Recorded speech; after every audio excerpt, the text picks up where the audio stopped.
आएंगे फेल होने की पास गे की रिजल्ट के हाल हो कि अभी तक परीक्षा देते हैं तो की कहो रे सब दिन परीक्षा देते रहिए। देखी हम जे कह लियोगे अब रिजल्ट निकल लो फेल कहना की पास गांव के हाथ नहीं पूछियो की पूछमी की पूछो ही रे हैं? आज की बात है आज तू बड़ी मेहरबानी हमरा पर। आई बप्पा ई छौड़ी गोसा के बोलो फेल हो गए की गे सहियो बतिया में सही बोला कि भलाई के जमाना न है एगो पूछ दिलियो तो दम लहरे लगनी की रे की भलाई के जमाना नहीं है। आगे लड़का है लड़न आगे अब फेल कहना की पास ही बता देने की लिखना नहीं लिखना जे बोल है की बताइयो रे इस बार कुछ लिखबे नहीं कैलिए तो नहीं लिखनी तो पास कैसे होमी। हे रे तू ही बताओ ना की करियो कुछ समझ में नहीं आ रहा है। समझ में तो कोहड़ा पढ़े गरी तो बकरी चरावा नहीं गे अब अभी कोई समझ में नहीं आ रही तोरा की समझ में तो अच्छा छोड़ पास होवे के ट्रिक बताइयो। हाँ बोलने बोलने आगे तोरा तो बतवाइयो में डर लगा होगे इतना तू चंचनाइए के बोला है ना कि दिमागे खराब हो जाए। नहीं नहीं गोसाई मु अरे हमार जिंदगी के न सवाल है तू भलाई कर देना तो अच्छे न होते। हाँ तो तू बोल रहा तो ले सुन। हाँ अच्छा ठीक है बोल। सुह नहीं तोर जवानी के सरफ साबुन से धोतौगे है सुह नहीं तोर जवानी के सरफ साबुन से धोतौगे तो पहले मसकारा बटोतौगे तबे रिजल्टवा होतौगे तो पहले मसकारा बटोतौगे तबे रिजल्टवा होतौगे है गे खहटिया बिछा के सुनले भर पेट सोतौगे है गे खहटिया बिछा के सुनले भर पेट सोतौगे तो पहले मसकारा बटोतौगे तबे रिजल्टवा होतौगे तो पहले मसकारा बटोतौगे तबे रिजल्टवा होतौगे। कौची टोवे के बात करें कई फट्टा मुंह तनी समार के बोल। आगे कई फट्टी ये हम नहीं बतावली तो कोनी बताओ अब बतायो दली तू पर से तू गरियावे लगनी गे समझनी ने बुझनी तू गरिया दनी हमरा की दुनिया है। हाँ तो तू टोवे वाला कहले बात कहो ही रे।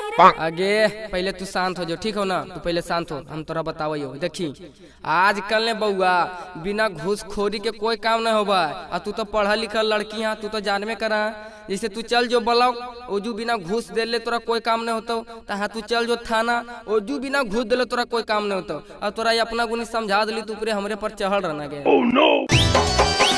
फेल होइए चाहे हमें पास होइए रे फेल होइए चाहे हमें पास होइए रे नए हम टोवेले देबे रे भले हम फेल होबे रे नए हम टोवेले देबे रे भले हम फेल होबे रे सुन ले छोड़ा नहीं अपन इज्जत देबे रे सुन ले छोड़ा नहीं अपन इज्जत देबे रे भले हम फेल होबे रे नहीं हम टोवेले देबे रे भले हम फेल होबे रे नहीं हम टोवेले देबे रे बुझली।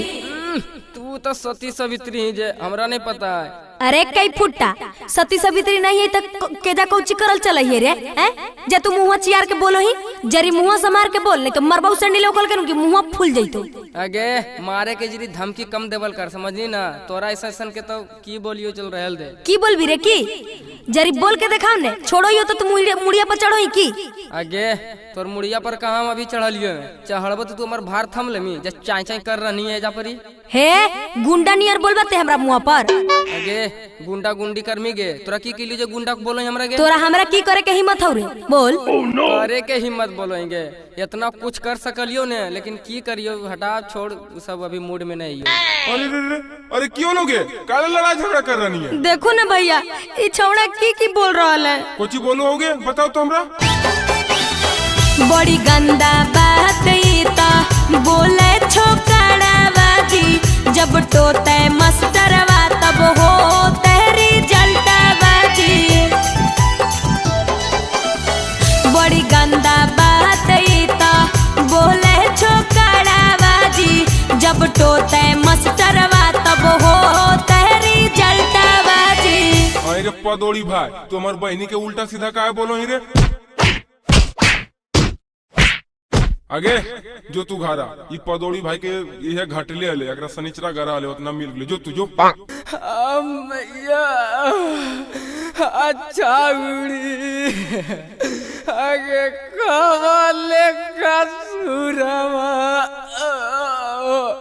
तुम्हारी पिटाई अच्छा तोड़ दल को। अरे कुतवा इतना मार खानी है तब नहीं सुधरनी रे। आगे भाई जीवामनी मरिया खिला के हंसरो लगे तोरा कुछ कैलियो लगे तोरा मार के तोड़वा दे लस के। आगे भाई तोरा रे कई फोटा तोरा तो ऐसा मारती हो कि गड़िया तोड़ देती हो तब ठीक रहती हो सब तोरा इठल छूट जाती हो। आगे रण छट्टी तोरा कुछ कैलियो जब मरिया पिटवाई दी गे अब की कोई गड़िया तोड़वा दे। आगे गड़िया हाथा सब तोड़ के बर्बाद कर दल को गे। आगे मैया उठ लो ले जाए बापा।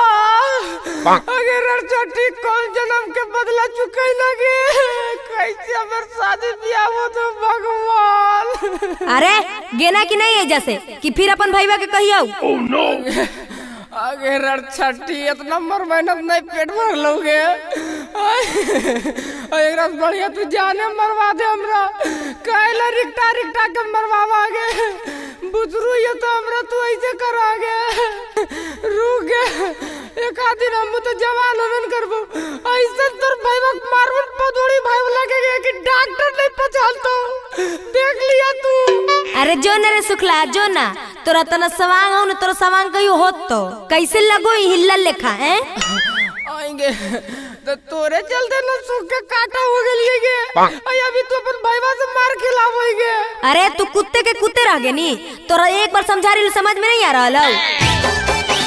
कहवान कतुरवा छोड़ी मारी या खिलाई लाई गे मारी या खिलाई लाई गे मुंह का न दिल तो भाईवा